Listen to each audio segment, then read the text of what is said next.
بسم اللہ الرحمن الرحیم۔ السلام علیکم۔ ایک بزرگ نے بڑا عبرتناک واقعہ سنایا کہ ان کے زمانے میں ایک بہت بڑے عالم تھے۔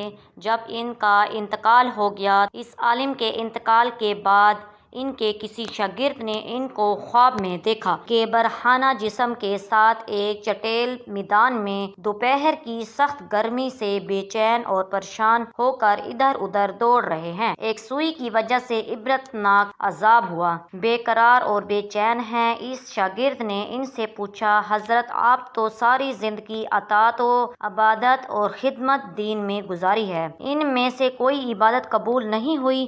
انہوں نے جواب میں ارشاد فرمایا، ایسا نہیں ہے، اللہ تعالیٰ نے جن اعمال صالحہ کی توفیق دی تھی وہ سب قبول ہو گئے، لیکن جس عذاب میں مبتلا ہوں وہ ایک سوئی کی وجہ سے ہو رہا ہے۔ شاگرد نے پوچھا، وہ کیسے؟ انہوں نے جواب دیا کہ انتقال سے چند روز پہلے اپنا کپڑا سینے کے لیے اپنے ایک پڑوسی سے سوئی مانگ لایا تھا۔ وہ کپڑا سی کر سوئی الماری میں رکھ دی اور واپس کرنا یاد نہ رہا۔ اس کے بعد میرا انتقال ہو گیا۔ اب یہ عذاب جو تم میرے اوپر دیکھ رہے ہو اسی ایک سوئی کی وجہ سے ہو رہا ہے۔ تم صبح بیدار ہو کر میرے گھر جانا اور میرے گھر والوں سے کہنا کہ الماری میں فلاں جگہ پر وہ سوئی رکھی ہوئی ہے، وہ تم لے کر میرے فلاں پڑوسی کو دے آنا تاکہ مجھ سے یہ عذاب دور ہو جائے۔ چنانچہ وہ شاگرد صبح اٹھ کر سیدھا استاد کے گھر پہنچے اور کہا کہ فلاں الماری میں فلاں جگہ پر سوئی رکھی ہوئی ہے۔ گھر والوں نے دیکھا تو بتایا، ہاں رکھی ہوئی ہے۔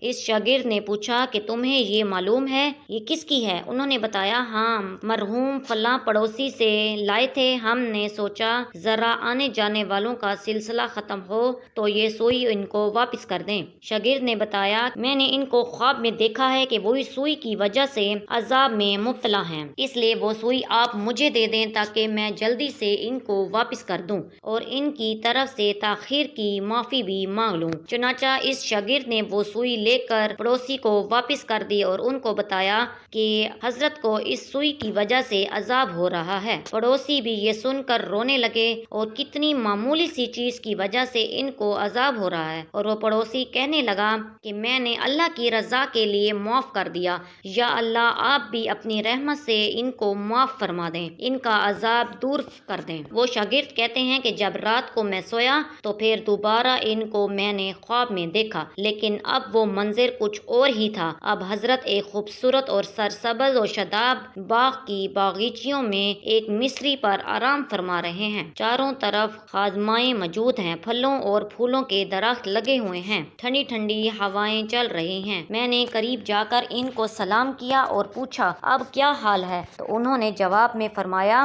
جس وقت تو نے پڑوسی کو سوئی پہنچائی اور اس نے یہ کہا کہ میں نے اللہ کے لیے اسے معاف فرما دیا، بس اسی لمحے میرا عذاب ٹل گیا، اور جو نعمتیں تم دے رہے ہو یہ اللہ تعالیٰ نے اپنے فضل و کرم سے اپنے دین کی خدمت کی جو توفیق عطا فرمائی تھی اس کا صلہ ہے۔ آج اس واقعے سے ہمیں یہ سبق ملتا ہے کہ ہم کبھی اپنے ذمے کوئی چیز یا کسی کا کوئی حق نہ رکھیں، بلکہ جس کی جو چیز یا جو حق ہمارے ذمے ہے اسے واپس کر دیں۔ اندازہ لگائیے کہ ایک سوئی کی وجہ سے اس قدر عذاب ہو رہا ہے۔ آج جو بے شمار حقوق العباد کے بارے میں لاپرواہی برتی جا رہی ہے، اس کا کس قدر وبال ہوگا۔ اللہ تعالی ہم سب کی حفاظت فرمائے، آمین۔ اسی کے ساتھ مجھے دیجیے اجازت، اللہ حافظ۔